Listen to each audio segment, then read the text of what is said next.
Stand by, Studio B, going live from Studio C in 5, 4, 3. It was the night before Christmas, and a sweet girl was in trouble. But that didn't mean a thing to the second story man, the four-flusher in spats, and the ex-Chicago cabbie. One way or another, they all got to the spirit of the thing. From Raymond Chandler, outstanding author of crime fiction, comes his most famous character as WWOW presents The Adventures of Philip Marlowe. Ladies, do you enjoy it when your husband or your fella takes you out to dinner? A nice restaurant, good food, a delicious wine, and a mild, mellow Lucky. Say, there's joy in that. That's a great way to spend one of these holiday nights. That's what the fashionable crowd during this season, and at those smart dinners, club balls, and all the gay affairs you'll find in that pleasant company, the most pleasing of cigarettes. Lucky Strike, chosen for its fine, fragrant, perfectly blended tobaccos, and for its true mildness. They know, as all Lucky smokers know, that only Luckies are toasted, that indispensable process which purifies and enriches the taste of these fine, mellow tobaccos. That is why Luckies taste better. That is why they're milder. That is why discriminating smokers everywhere find enjoyment in Lucky Strikes. And now, with Bob Rutan starred as Philip Marlowe, we bring you tonight's exciting story, The Three Wise Guys.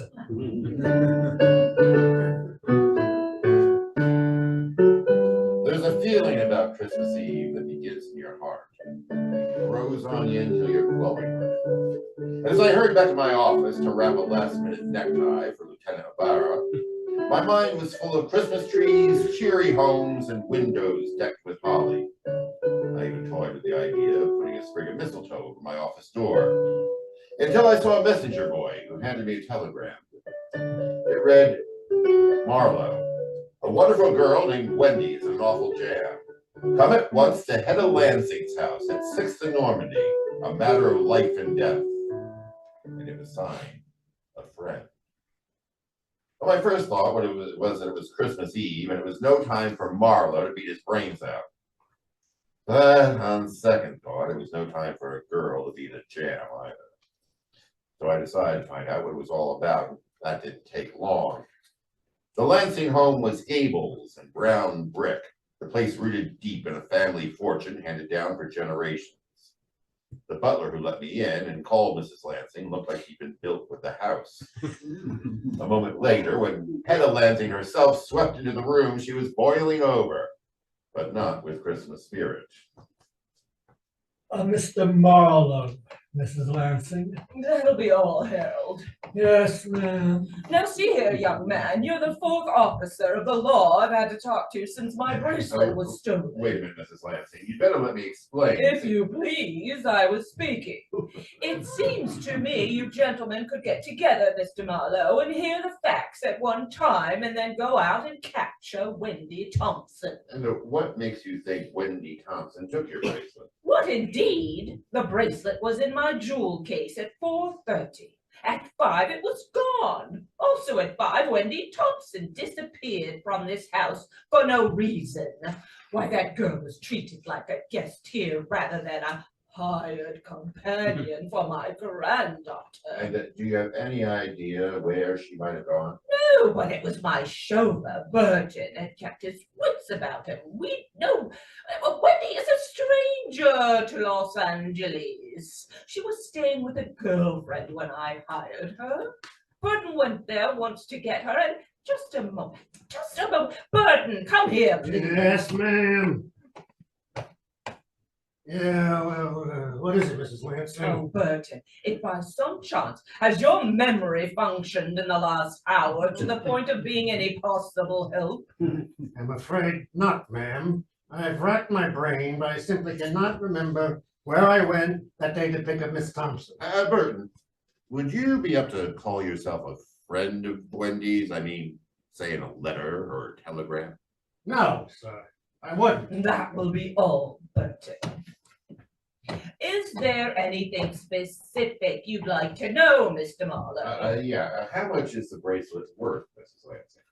$3,430 at the last appraisal. It's emeralds and rubies, quite a lot of each, and I intend to get it back. And there's no chance you could have misplaced it.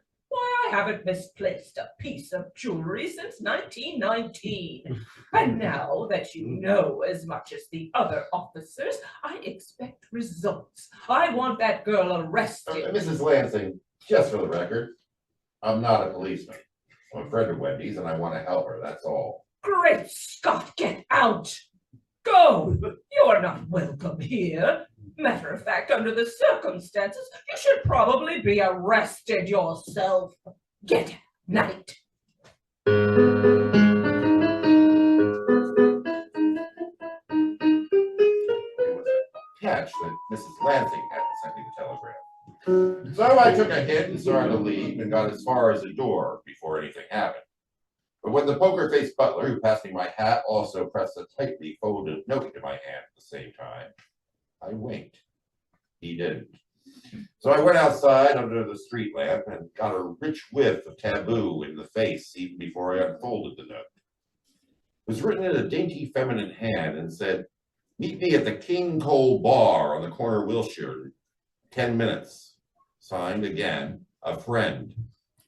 So I walked down to Wilshire and spent 8 of those 10 minutes looking for a cocktail lounge, until I realized that the red, orange, and purple ice cream parlor across the street was the King Cole Bar.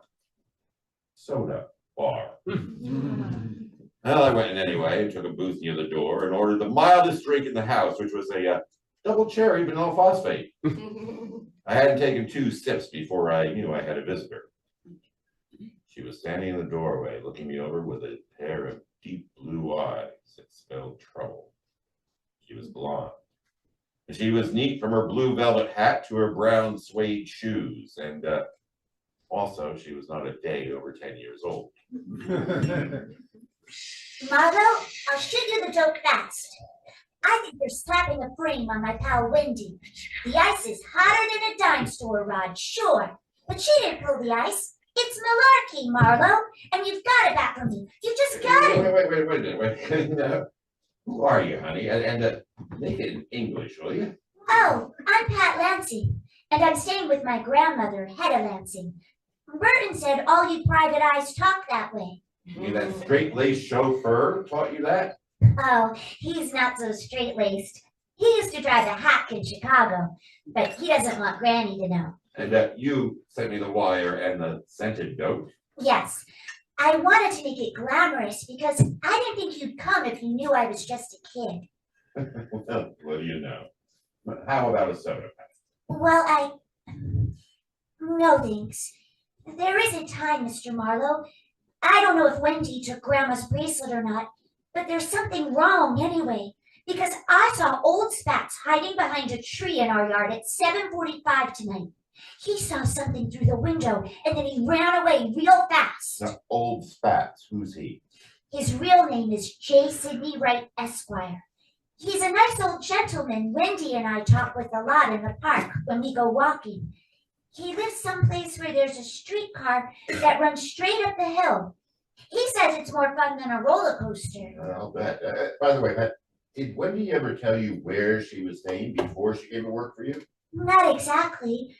But she did say it was a place where you could sit on a cement railing and see a lake through the trees. I didn't tell Granny that because I don't want the cops to get Wendy. Mr. Marlowe, you've got to help her. You've just got to. She's awfully sweet, and it's Christmas Eve and everything. Hey, no tears now. I'll tell you what.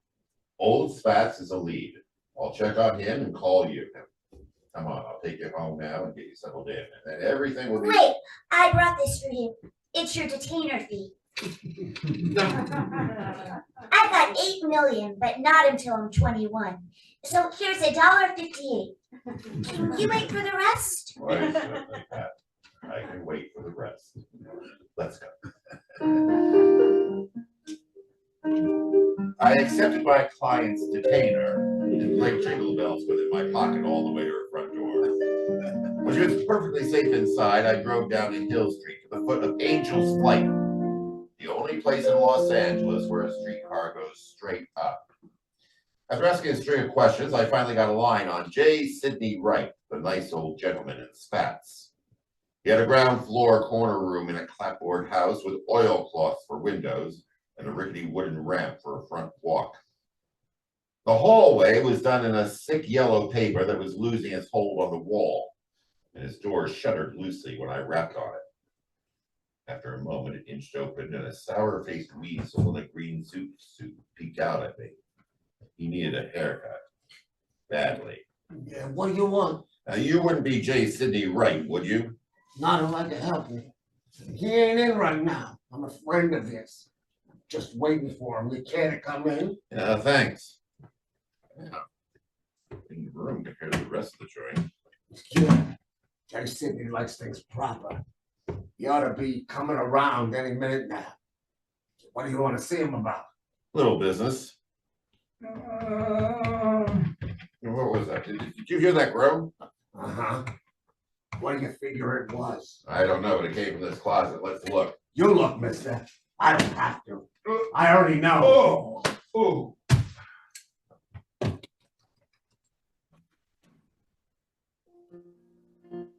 By the time I got to my feet and opened the door, the sour-faced weasel was gone, and the rabbit punch I collected to this Christmas Eve escapade was no longer child's play.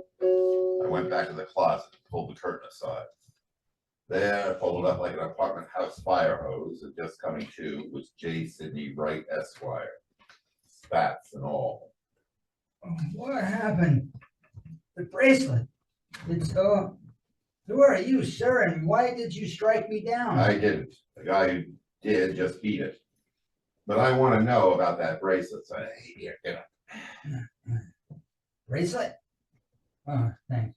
To what bracelet do you refer, sir? Oh, don't give me that. You were seen at the Lansing home tonight at the time of the theft. You just woke up with a bracelet on your mind. Now, what about it? Well, you're quite an observer. I could use a man of your caliber. You see, actually, I'm a private detective.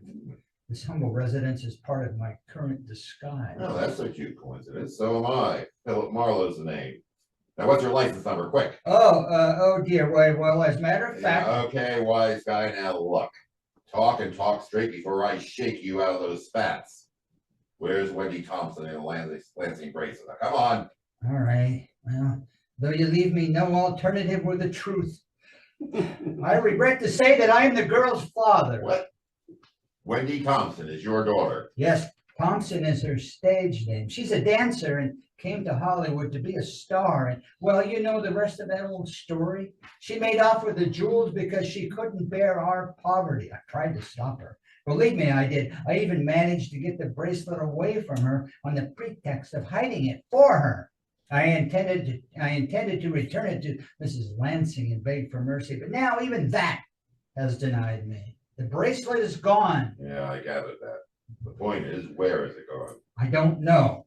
I was sitting here examining it when I was struck from behind. I woke up there in the closet where you found me, but you said there was a man here? Yeah, sour-faced character with a long, thin nose. Wait, look there on the floor. Why, it's a lemon drop. So that's it.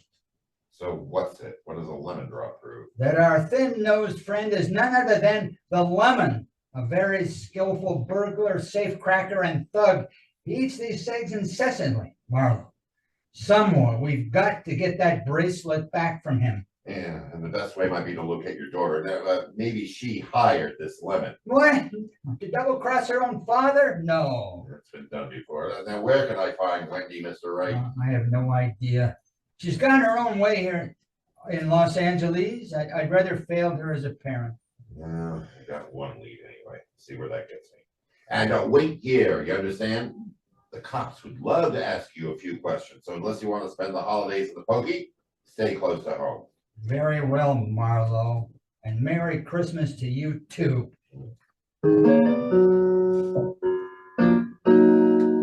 Hearing what my 10-year-old client had said about Wendy Thompson's former neighborhood, I drove around the most likely spot, which was MacArthur Park. and tried to see the lake through the trees from every cement railing I found.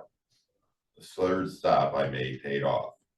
A gang of postgraduate delinquents was giving the hee-haw to one of their own members who had called a certain chauffeur in livery Percy and got punched in the nose for it. All of which tallied up to Mrs. Lansing's chauffeur, Burton. So when they pointed out a rundown four-story apartment building across the street, I saw a glossy new black Hudson parked in the shadows beside the house. I got to the second floor landing before I saw him, his ear pressed against the door, listening intently. Hello, Burton. I thought you couldn't remember the place. Marlowe, what are you doing here? I'm the new Strong Heart dog food salesman. Have you heard? Now listen, Marlowe. No, you listen. I want Wendy Thompson now. Is she here? How do I know, Seamus? She didn't answer my knock. Hey, wait a minute.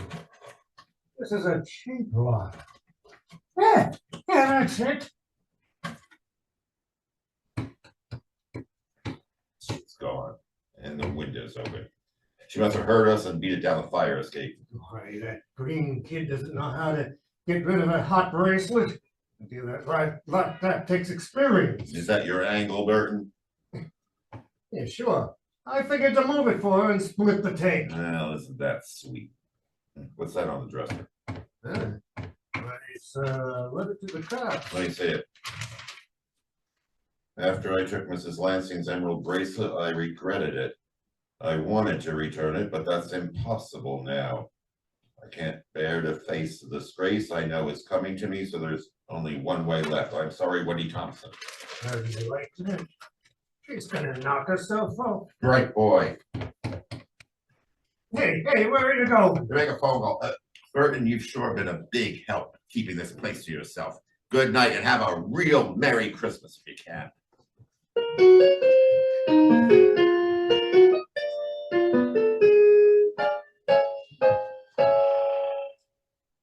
Yes, Sidney Wright speaking. This is Marlowe, Mr. Wright. Now, Christmas Eve is a lousy time for the news I've got, but I think you ought to know, since you're her father, Wendy is going to kill herself over this bracelet business. What? Kill herself? Listen, Marlowe, nobody knows the power of a lie better than I do. So I ask you, man to man, are you telling me the truth? I've got her suicide note right here in my hand. Stop her, Marlowe. Don't let my poor child do it. It's up to you, lad. I'll take care of everything else. You can count on me. No, wait a minute. I got... Hello? Hello? Rats.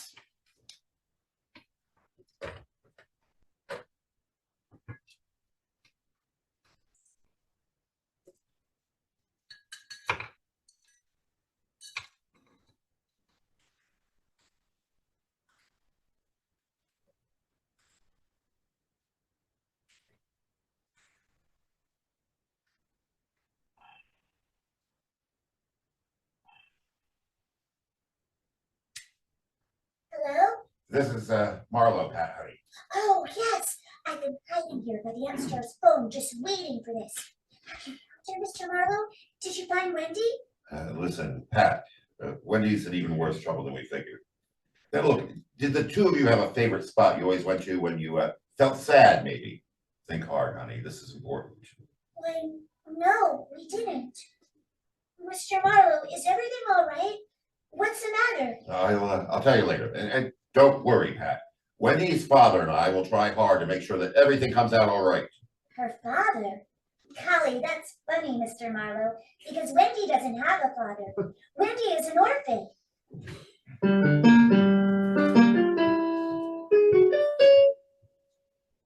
In just a moment, we will return to the second act of The Adventures of Philip Marlowe. Ladies, I expect a number of you still have a lot of last-minute Christmas shopping to do. If you dread the crowds and rush of these last 2 days, take advantage of a service which the makers of Lucky Strike cigarettes are glad to offer you. Just go around to your neighborhood cigarette dealer, ask for those beautiful, specially designed Christmas cartons of Lucky Strike cigarettes, and there is your last-minute gift problem solved for you. It's an easy and pleasant way to go Christmas shopping, and what a joy it is to give your friends these delightful Christmas cartons. You folks who know the great enjoyment there is in a lucky strike know how well those delicious, mellow, mild, Lucky Strike tobaccos will express your Merry Christmas wish. Each flavorful Lucky is made truly mild by the exclusive toasting process. Remember, these beautiful Christmas cartons of Luckies are offered to you without extra cost. And it is a real joy to your friends to receive a Christmas carton of Luckies, the mildest of all cigarettes. And now, with our star Bob Rutan, we return to the second act of Philip Marlowe and tonight's story, Three Wise Guys.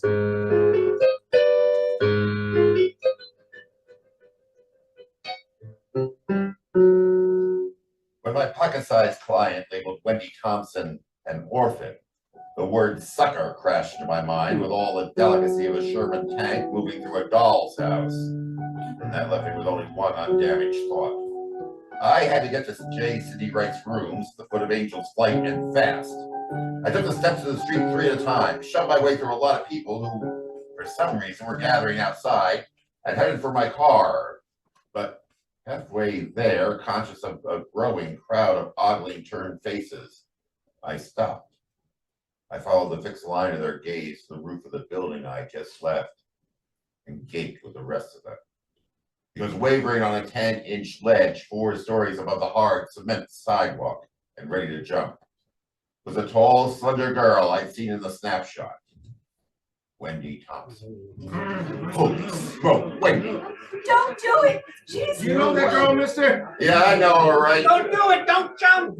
Oh, good Lord, why doesn't somebody do something? Yeah. Wendy! Wendy, go back! Go back, Wendy! You no good, mister. She's gonna jump. Where are the police? Look, what's that behind her? Hey, what you doing? Trying to be a hero? Shut up! She doesn't see him behind her. Oh, he's getting He's on closer. the ledge now. And he'll be able to... Oh, he's got her. He's got her. Yeah, he saved her. Oh my goodness, who is he? Is he a policeman? I don't know. He's wearing some kind of a uniform. Yeah, it looks like a... Wait a minute. That's no cop. Well, who is he, mister? Do you know? Sure do. He's a chauffeur, my friend. Burton by name. The sweetest chauffeur in the whole wide world.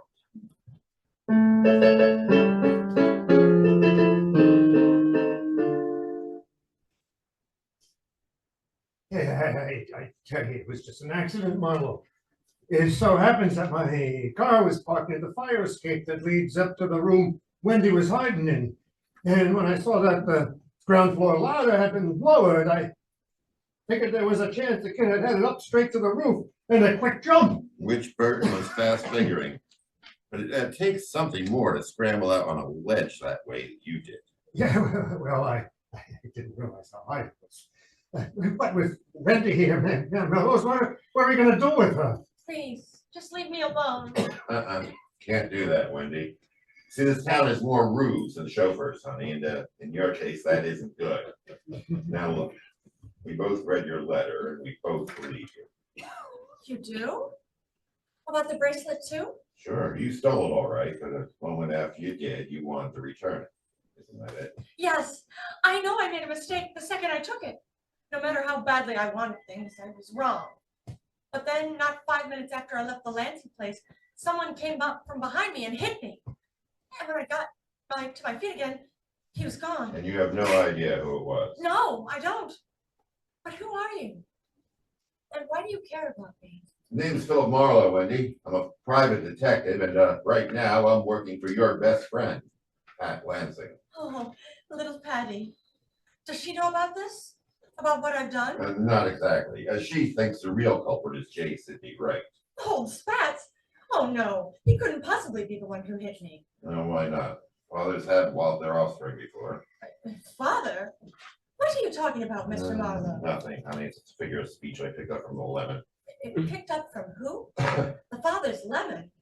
I'm sorry, Mr. Marlowe. I just don't follow you. Yeah, I'm not following you either. I'm unhappy about the whole thing, but I'll explain it all later. Right now, I'm in a big hurry to get to J. Sidney Wright. So here, Burton. Here's the keys to my place at 2128 Franklin. Take Wendy there and wait for me there until you're here. Me playing nursemaid? Why? For the same reason you crawled out on that ledge. And incidentally, although you explained the fire escape wrinkle, you never did say what suddenly made you care about whether or not Wendy lived to see another sunrise. Well, it was kind of some kid. He was about to shove off in the car and he said something to me. What was it, Burton? What did he say? Nothing much. Merry Christmas, mister.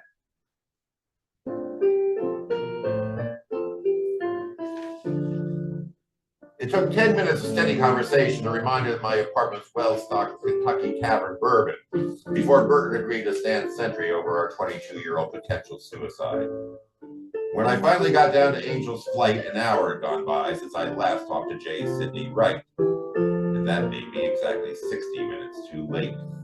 Because the landlady was there, and she said that old Spats had taken off in a high tizzy a moment after my call. And that she had no idea where or when he could be found. So, on the off chance that someone in the neighborhood could once again help me, I left Wright's place and started to walk. But half a dozen stale beer joints later, I was standing on the corner of 6th and Main and disgusted. And then I noticed a bedraggled Santa Claus nearby, leaned over his papier-mâché kettle while he noisily chewed on something out of a small paper bag.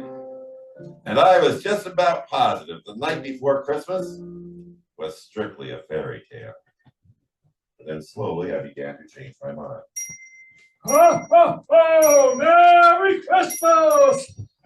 What's the matter, Mac? You lose something? No, and maybe it's the other way around. Look, Santa, I've been a real good boy this year.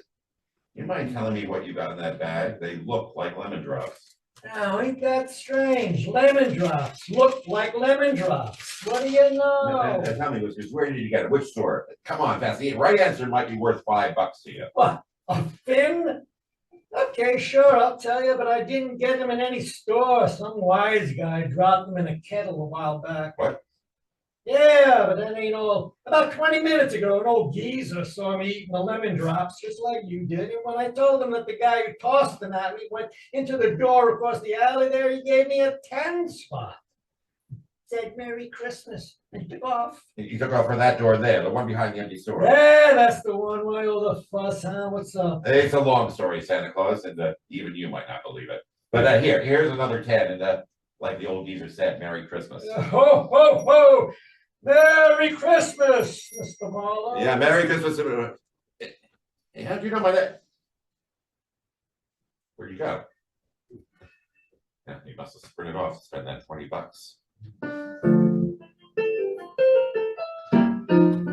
The alley door the Santa had pointed out opened onto a narrow, smelly hallway.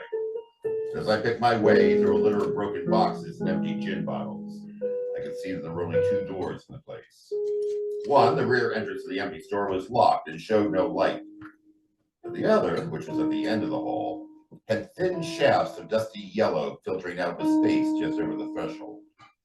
And as I moved closer, I knew I'd finally caught up with both J. Sidney Wright and the lemon. And I also knew that neither of them were in any frame of mind to receive company. I tell you, Sidney, I won't do it. It's screwy. Any way you look at it. That's only your opinion, Lemon. And right now, you get no vote. Oh, no, listen, Mr. Fancy. I haven't been in the racket for 20 years to wind up in a stir because some crackpot in spats gets next to me and mixes with the double talk. And the sooner you realize that, Sidney, you came. What are you going to do? I'm going to convince you. I mean what I say. No. Sidney, you keep away from me. Not until we come to terms, Lemon. Now, maybe this will have you see it my way. Sidney, open up now. Sidney, for the love of Pete, Sidney, answer me. I'll be with you in a minute, Marlowe. Well, Lemon, have I made my point? Yeah, okay. We'll do it like you say. I'll take care of it right now. Open this door or I'll shoot it open. Now, come on. Oh, no, Marlowe, don't be so violent. I said I was coming. What's going on? Where's the lemon? Never mind him. What about Wendy, Marlowe? Is she all right? Yeah, Wendy's safe and sound and well out of your reach, Dad. Dad. That And then now, look, Marlowe, I can explain everything. Okay, then for a starter, where'd the lemon go? Why, the back door there, and the bracelet's with him. But, you know, Marlowe, for the life of me, I can't recall where he said he was going. And let's see if we can refresh your memory. Now, come on! To the police? Not yet. Right now, we're going to the Lansings, where you're going to talk much and lie none. All right, just as you say. But first, I'd like What is it? What are you staring at? my cane. Look at it, Marlowe. That thick-skulled lemon, his head broken in two.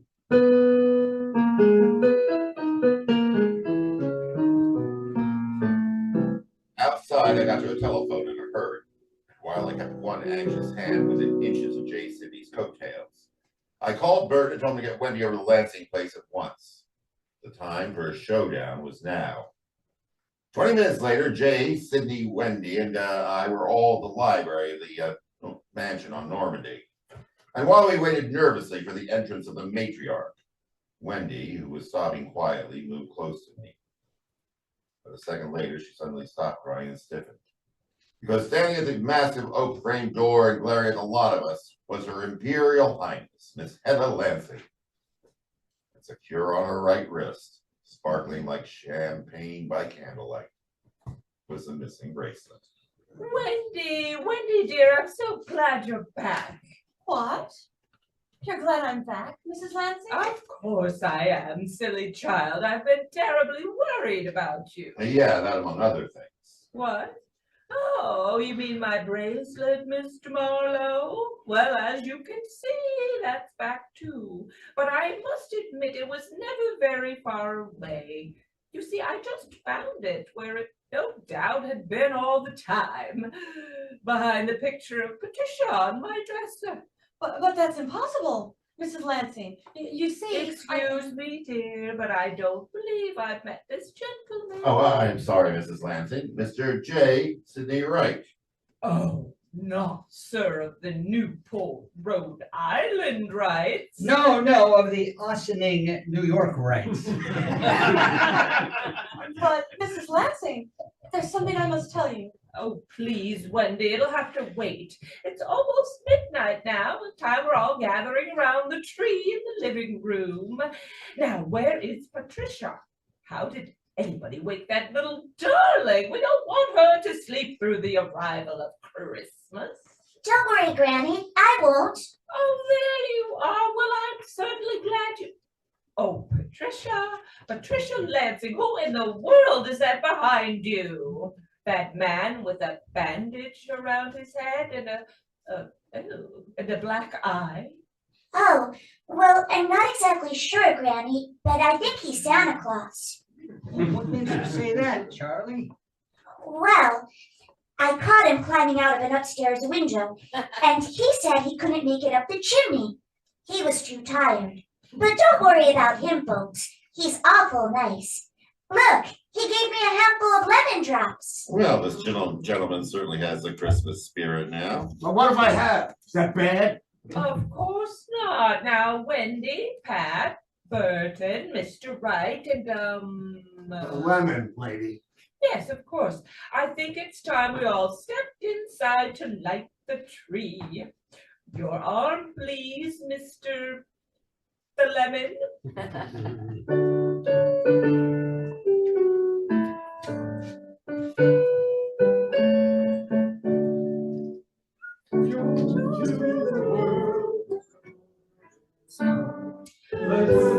Marlowe, it's getting late, so I'd like to have a word with you before we leave. Sure, Mrs. Lansing. What is it? The bracelet. What actually did happen after Wendy took it? So you do know the truth, don't you? Of course. Come on, tell me. What went on? Well, something like this. Wendy took it from you. J. Sidney Wright took it from her, and the lemon played anchorman. But when J. Sidney found out that Wendy, who wanted to give it back no longer could, was going to kill herself, he got to the lemon and, well, shall we say, convinced the lemon that the bracelet should be returned the only way a second-story man can return one. Anything else? Yes, who brought you into this in the first place? Oh, that, Mrs. Lansing, is a secret. A small secret, Mr. Marlowe? Shall we join the others, Mrs. Lansing? Silent Night is my favorite hymn. All right, it's my favorite too. Here and so tender, sleep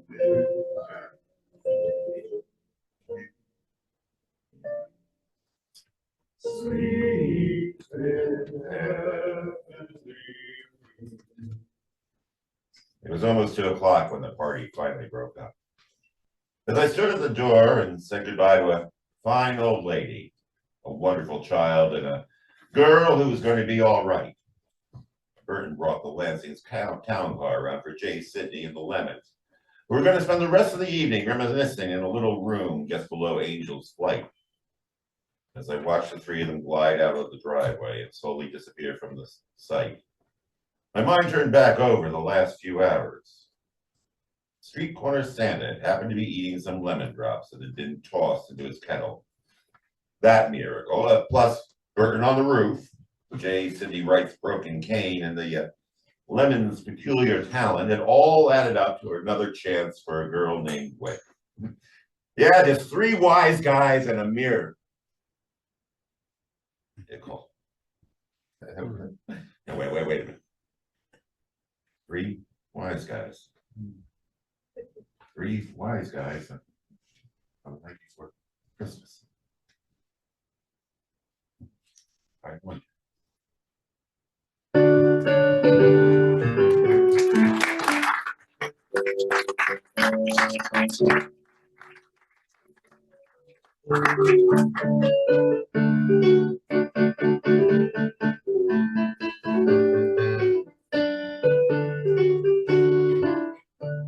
The Adventures of Philip Marlowe, created by Raymond Chandler, starred Bob Rutan, and is produced and directed by Michael Johnson. Scripted by Mel Dinelli, Robert Mitchell, and Gene Levitt.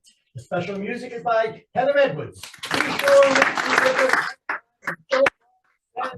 When it started, a girl's wedding and New Year's Eve were just 6 hours away, but I didn't think the bride-to-be would make either one of them. But that was before I ran up against the slot machine operator, the escaped convict, and above all, the old acquaintance. This is the WWOW broadcasting system for tonight's adventures with Philip Marlowe. Music was transcribed and performed by Heather Edwards. Provided by DeLisa White. Viola.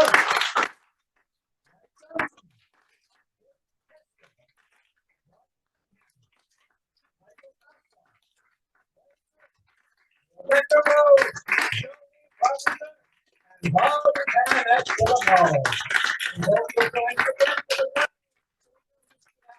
Until then, We wish you a Merry Christmas. We wish you a Merry Christmas. We wish you a Merry Christmas and a Happy New Year. good night, America. Bye-bye and bye-bye.